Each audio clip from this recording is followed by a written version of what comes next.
The Pathwork Final Lecture, number 258, Personal Contact with Jesus Christ, Positive Aggression, the Real Meaning of Salvation.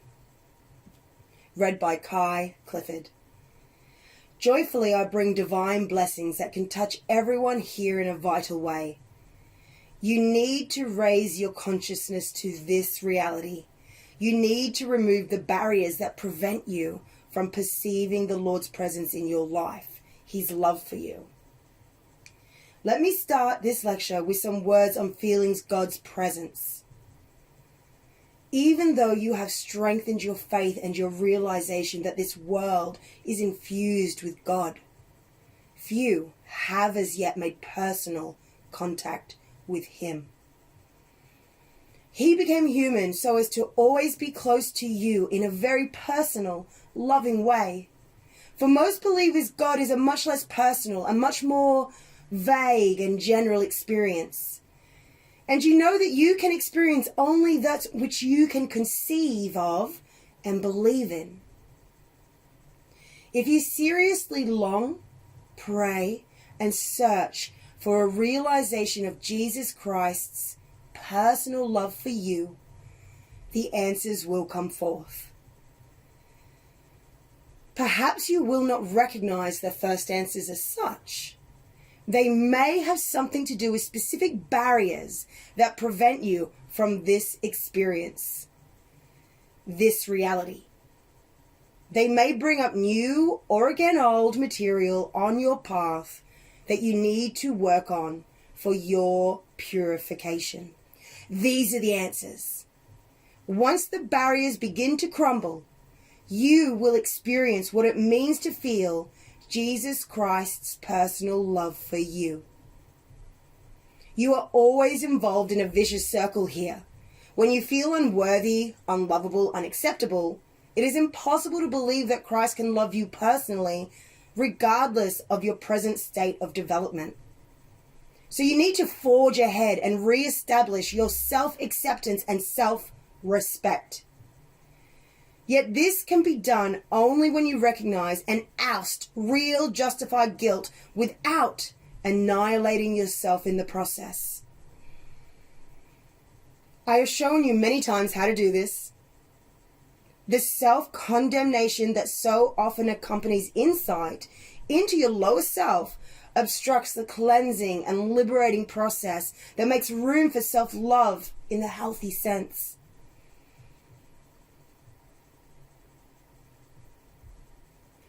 It is also true that without at least a slight awareness that you are personally precious and beloved to the personified God, Jesus Christ, it is extremely difficult to accept your guilt and to find your real value. So what you need is a continuous double approach that combines your determination to search for and face all of your lower self and to understand all of your being with compassion and realism, with your direct prayer and a deep desire to feel Jesus' presence near you, His concern for you, His deep, abiding interest in every smallest detail of your life.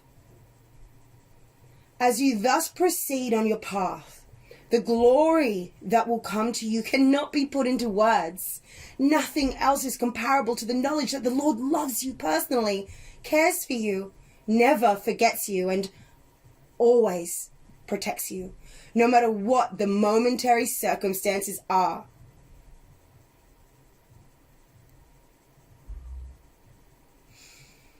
However, this total fulfillment can come only as you totally surrender to the will of God, without any reservations, in every large and small aspect of your life and your being. We have discussed this so often, and yet how difficult it remains for a number of you. You keep holding back. You still have your little corners of holding out, of believing that your self-will knows better than God what makes you happy. Yet Jesus Christ is here to give you eternal life, safety, and total fulfillment if only you trust Him and give yourself to Him. You will be sustained with all the juices of life and joy in a constant flow of renewal. You cannot eliminate your fears and your distrust of others unless you constantly renew the practice of total surrender to the highest within yourself. For you cannot subsist alone. No creature can. All created beings hang together on a chain of interdependence, physically, emotionally, and spiritually. When the weight of dependence is put where it belongs, on God, on his personalized aspect, who is personally near you, then you can create a healthy center of gravity anchored deep within your soul, for that is where to find him. His presence merges with your higher self. You truly become one.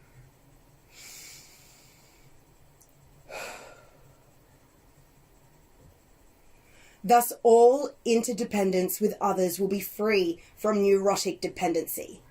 It will be healthy interdependence that will give you clear vision, the ability to judge realistically where your trust is justified and where it is not.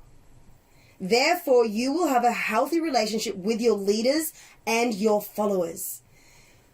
Without that proper centerity of gravity in God, you will always be confused, live in fear, distrust your judgment, become either too distrustful in the wrong place and or too gullible in the wrong place.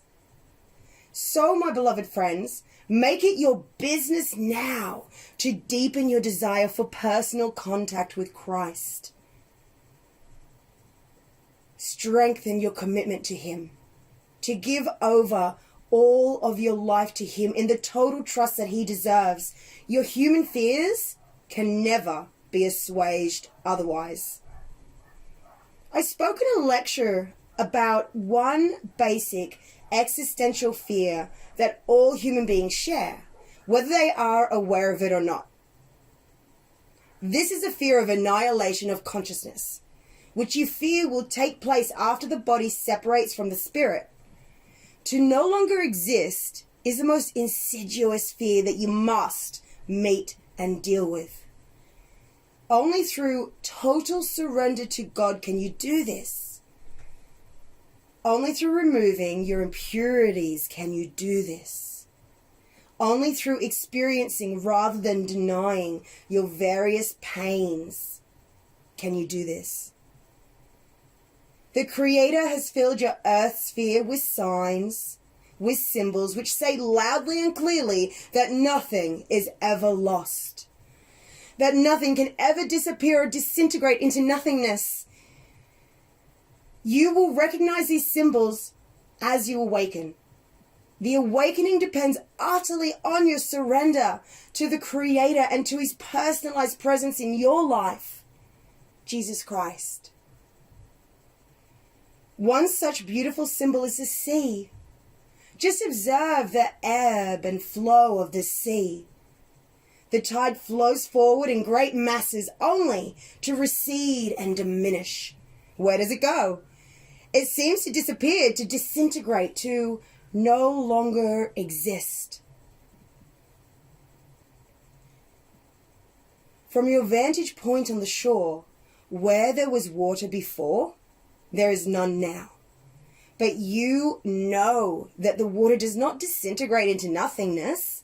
It continues to be, to exist in the greater pool, never losing its unique quality, and will return.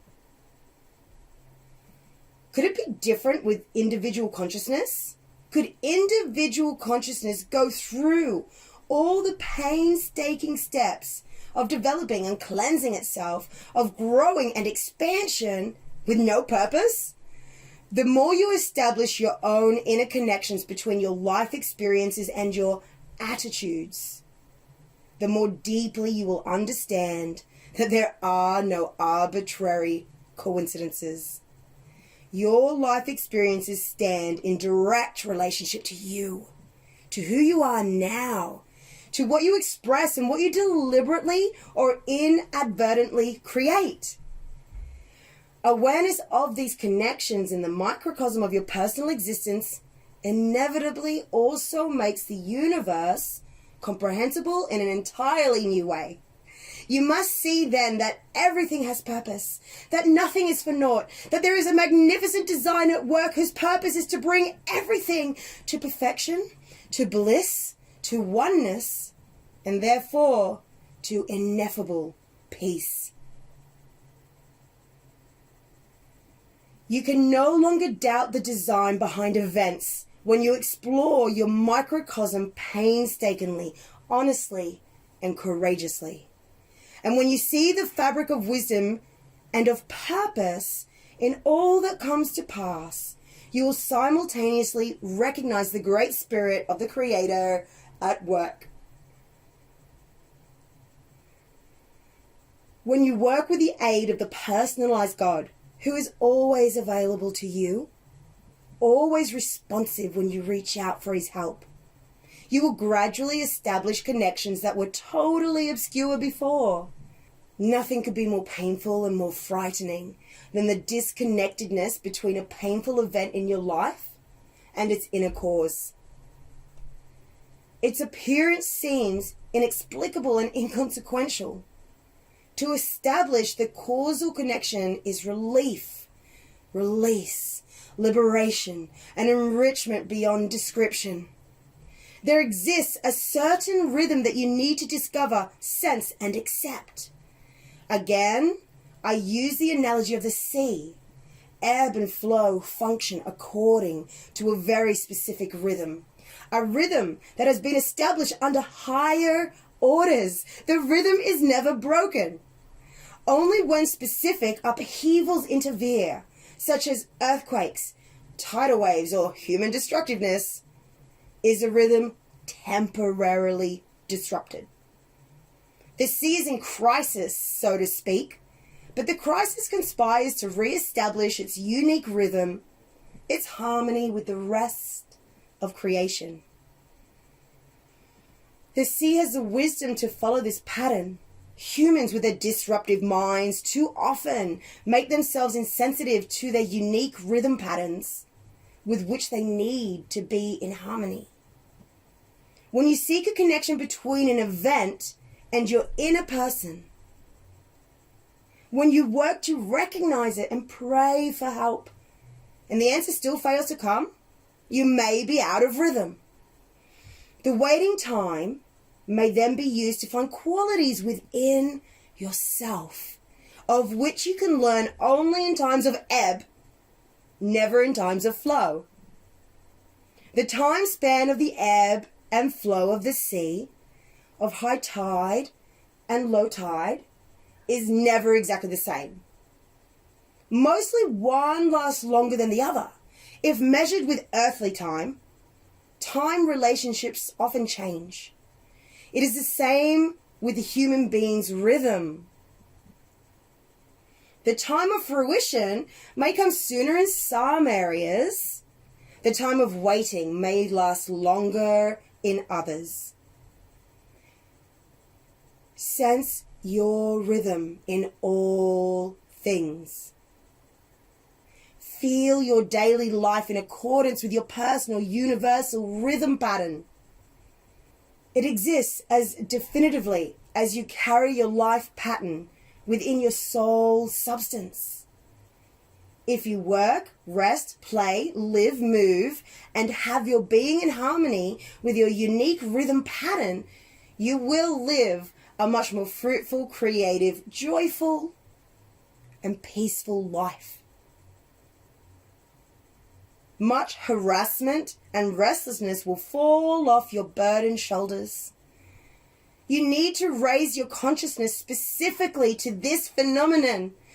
Think about this concept to begin with.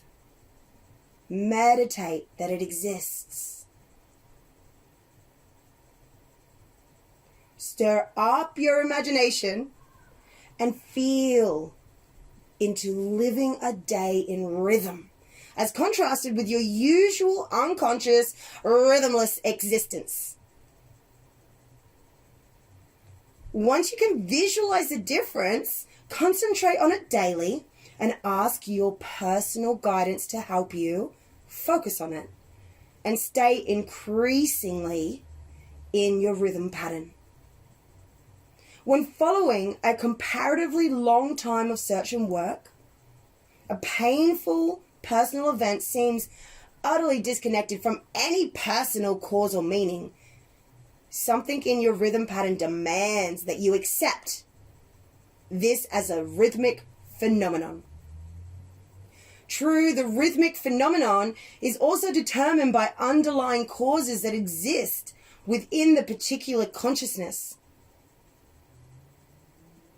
But only when the rhythm pattern is respected, accepted, adhered to, and utilized in the most constructive way, will the rhythm flow without disturbance and take its natural course. Doubt, rebellion, anger, belief in a meaningless universe that makes you suffer, these are destructive responses to your rhythm pattern that delay its natural flow. Equally disruptive is a self-rejecting attitude. I am so bad that I deserve to be punished in this way. You have all learned on this path what a constructive response to a painful event is. What can I learn here? What could my response be to this seeming delay that would most further my development?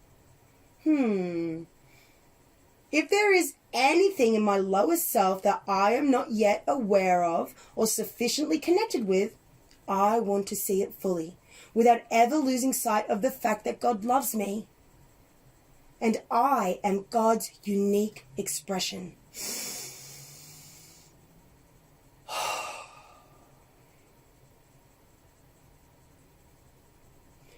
These are positive responses that will help the rhythm to take its harmonious course. Then, in its own time, often when you least expect it, new connections will open up, sometimes pouring out with such rich profusion that suddenly all woe will disappear and the suffering will turn into the blessing it always had the potential to be. Again, I say that personal contact with Jesus Christ will help you to live in harmony and make all the necessary connections. But here too, the rhythm pattern is at work. Mentally, you may be completely reconciled to his reality. You may have used your personal will for total surrender, and you may sincerely mean it. Yet you may not have experienced the emotional reality of Christ's sweet and loving presence. You may wait for this to happen. You may become impatient and then begin to doubt, thus disrupting the seed you have sown. When the emotional experience fails to materialize for a while, it is not that he keeps you waiting. It is that your inner barriers need to give way. That can happen only within the context of your unique personal rhythm pattern. Remember that and do not despair. Christ is here. He hears you. He loves you. He protects you. He is deeply concerned with you, even though your senses are still too dull to perceive it. The time will come suddenly when you will be intensely aware of this fact. You will feel his loving, healing arms in which you can always rest and find new sustenance for your life task. All doubt is evil. But since evil has no permanent substance, you can easily dispel it. Bring your positive aggression to bear upon it, which is very contrary to what you usually do. By habit, you put all aggression into the service of lower self aims, while keeping an apathetic, passive attitude toward the good you desire to receive from life. Or you are passive and apathetic when you are enveloped in the negativities that stem from your unpurified self and that therefore draw evil forces to you.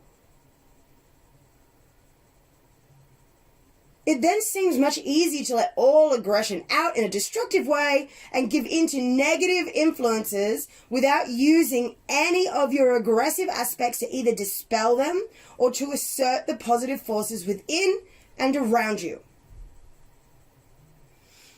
This needs to be changed, and you have the power and the means to do it. But you must be aware of the displacement and put more awareness and clear intention into straightening out the imbalance. Visualize yourself taking a firm stand against all thoughts that are negative and divisive in any way. Seriously question any thoughts that seem correct but fail to give you a feeling of peace, love, and unity that make you feel disharmonious and in any way uncomfortable. Just be willing to let in the light of truth, the truth of God, rather than your temporary perception of truth, will create a shift in your consciousness. The result may not be immediate, but sooner or later you will have less of a tight urge to pursue, often with undue aggression, untruthful and therefore negative and constricting aims. Visualize yourself questioning your position in each situation that creates a disharmony within you and or around you. Just see yourself in your imagination doing that.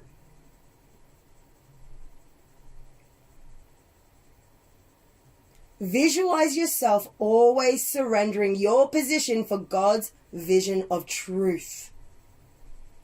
Often it may not be a question of sharply divided right versus wrong, but the truth may still be different from the way you see it. When you visualize yourself surrendering to God's vision, you will find out the truth of any particular situation. You will be enlightened and you will lose a tremendous burden. The relief and liberation are enormous, especially if you do not have too big a stake in your egotistic self-righteousness. However, if you feel personally humiliated by being wrong, by being imperfect, by having made a mistake, it will be much more difficult for you to let go of the tight hold of your position. The reason is that you secretly hold a low opinion of yourself. The lower this opinion is, the greater must be your stake in some prideful, egotistical, self-elevating and self-righteous position that at the same time creates projected judgments of others. Please, my friends, remember these words well, because here your personal contact with Jesus Christ is again your best solution. Only through allowing yourself to know and later to feel His love and total acceptance of who you are now, no matter how flawed, imperfect, and destructive your lower self may be, will you be able to do the same. Only then will you trust your ultimate divine nature.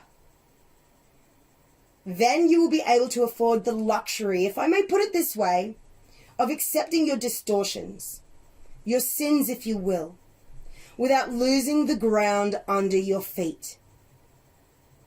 And that is a healthy position which allows you to reach truth and harmony with yourself, with others, and with life. Then you can go to the next step and visualize putting your aggressive forces into the service of positive aims. You can refute negative influences. You can talk to your own false thoughts with firmness and reasonableness. See yourself doing that. Invite Christ to come to your assistance in this endeavor.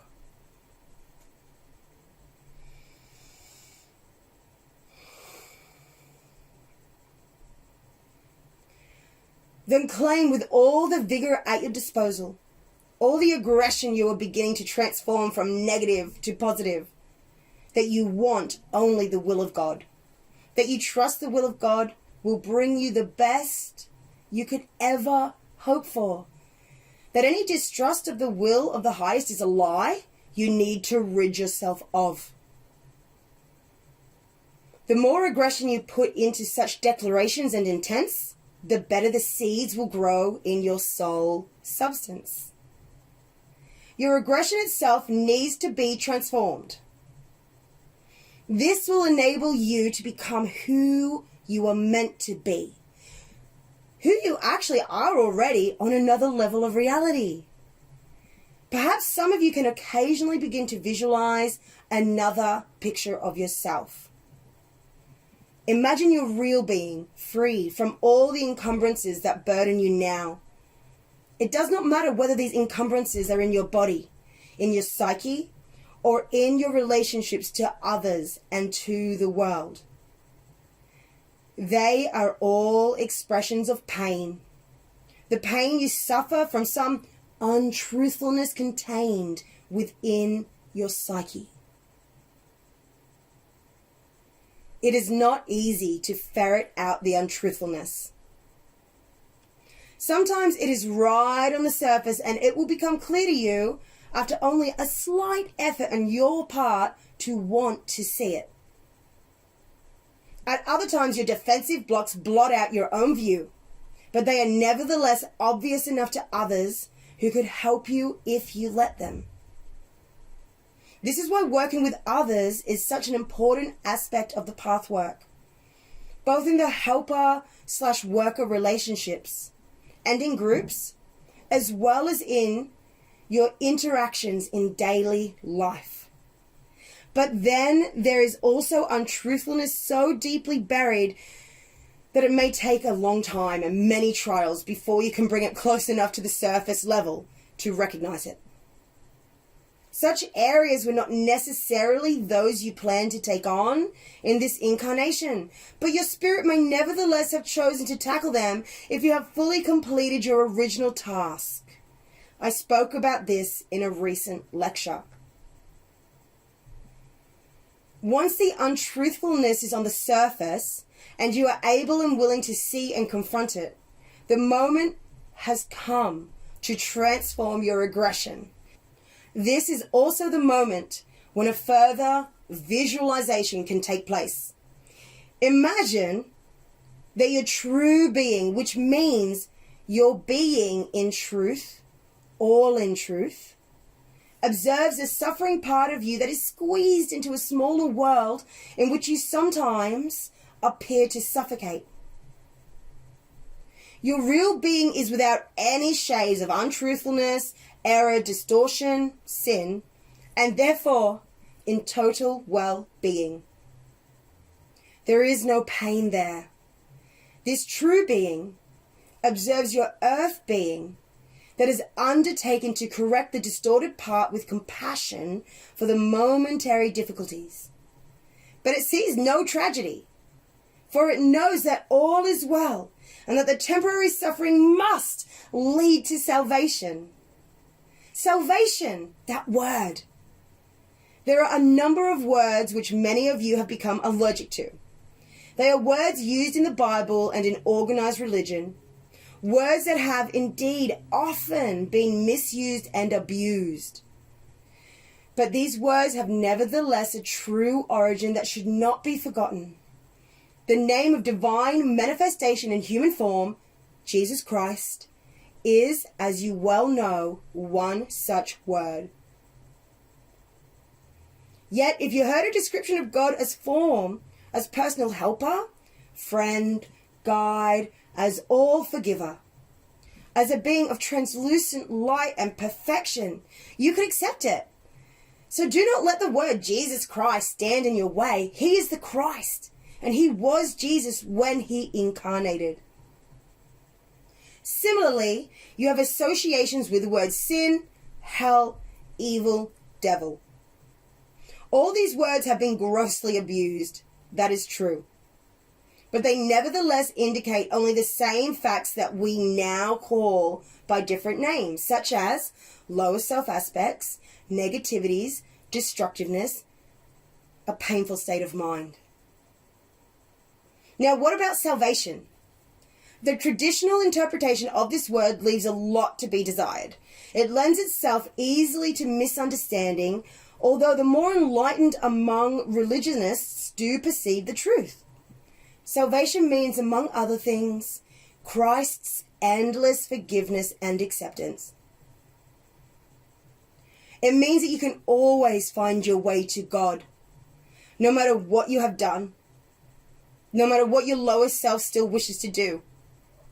The door is always open. You are never, never locked out. All you have to do is knock. Ask for the bread of God's mercy, love, forgiveness, and personal help in all ways. And you shall not receive a stone. Ask to know yourself, your lovability, your nobility of spirit, the beauty of your true being through his redemptive love of you.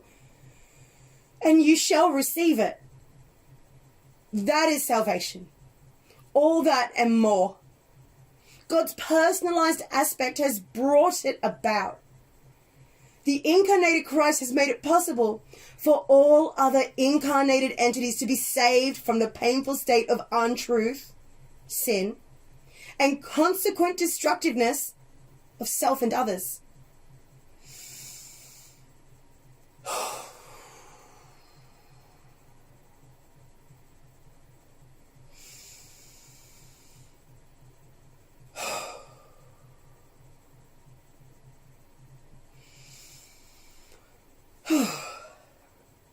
Let us now discuss 3 interdependent aspects of salvation that create a lot of confusion and contradiction among humankind.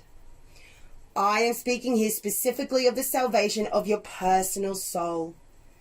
There are many other aspects of salvation which go beyond that. They have to do with the possibility of every created entity leaving behind the state of consciousness that might be called hell, or various lesser stages of it, states of consciousness that reflect error and therefore suffering, the wheel of death and rebirth, which carries with it fears due to a break in consciousness. Christ's demonstration of supreme love, forgiveness, and mercy, of acceptance due to the deep penetration of his vision into our ultimate nature, opened all the doors that were closed before. Not because God punished humankind and therefore locked the doors, but because humans were deeply immersed in the conviction that they cannot be forgiven and that they are therefore doomed to suffer eternally. This, in turn, took all the incentive away to work on any process of self-purification. Where there is no hope, will and incentive are also lacking. Through the life and death of Jesus, a new modality was created within the human mind. This new model enabled human beings to choose the path the Master has shown. He has said that he is the way, he is the truth, he is life. It was no longer futile to try.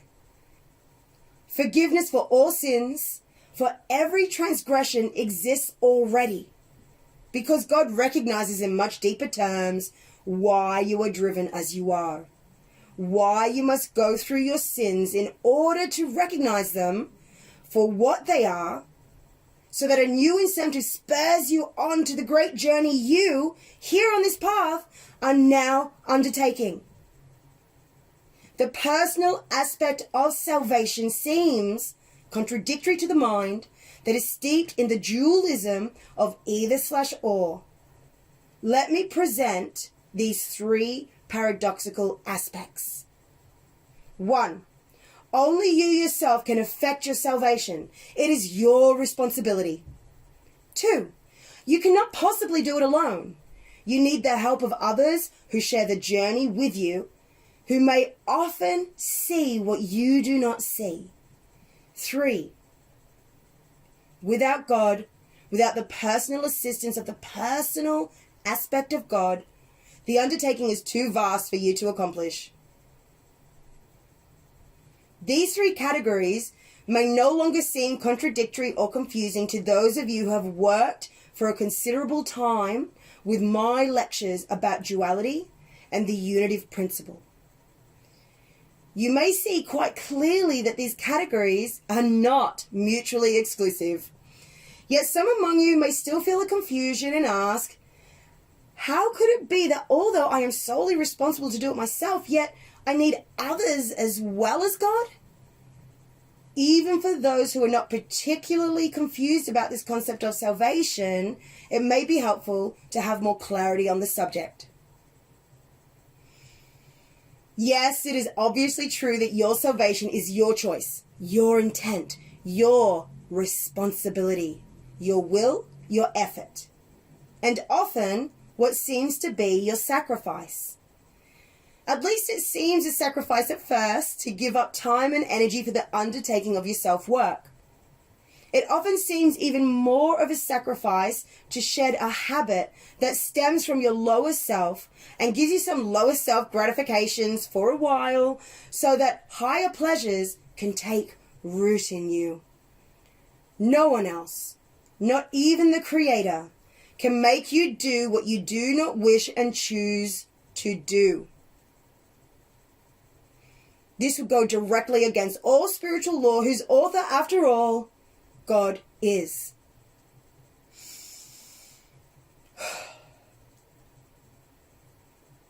Yet, you are often too involved in your misperceptions of your reality and too blind about your role in your interaction with others to be able to set distorted perceptions right. You need the mirror of others. You need to learn to be open to them.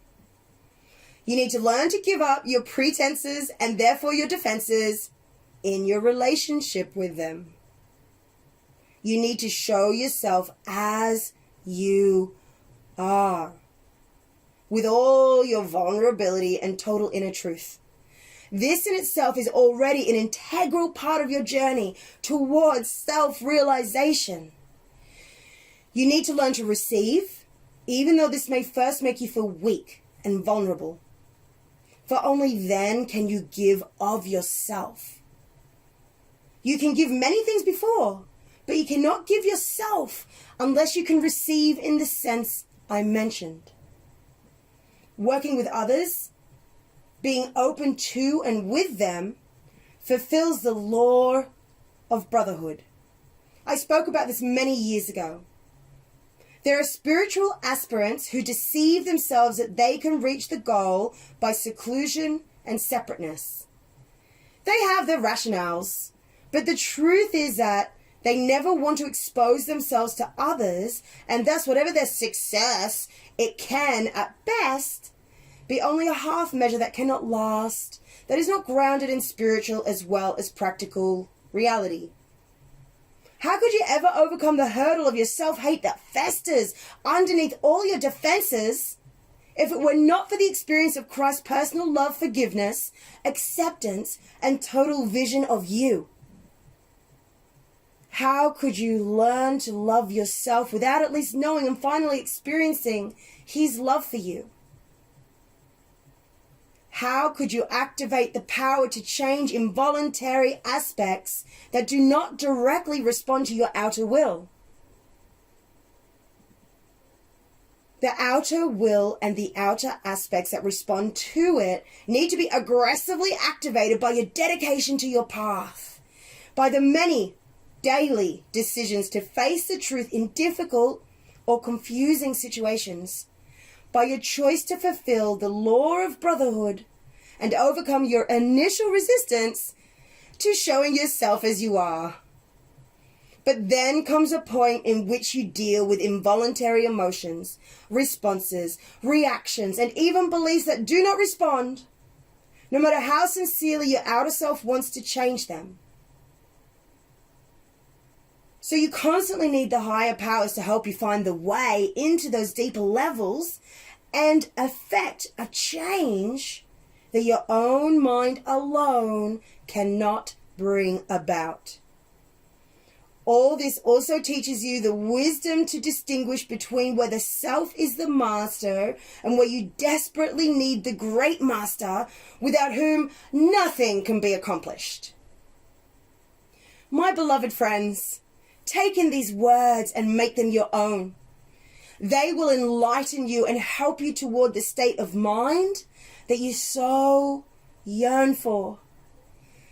They will open you doors that will make a personal experience of Jesus Christ possible for you. Whenever you allow this to happen, all doubts about his reality will vanish. Once you are held in his arms, consoled and encouraged by his sublime tenderness for you personally, rocked with all the comfort only he is capable of giving, you will never doubt again. Although you may of course lose the feeling experience and need to recapture it again and again until your entire consciousness is filled with him who is in you.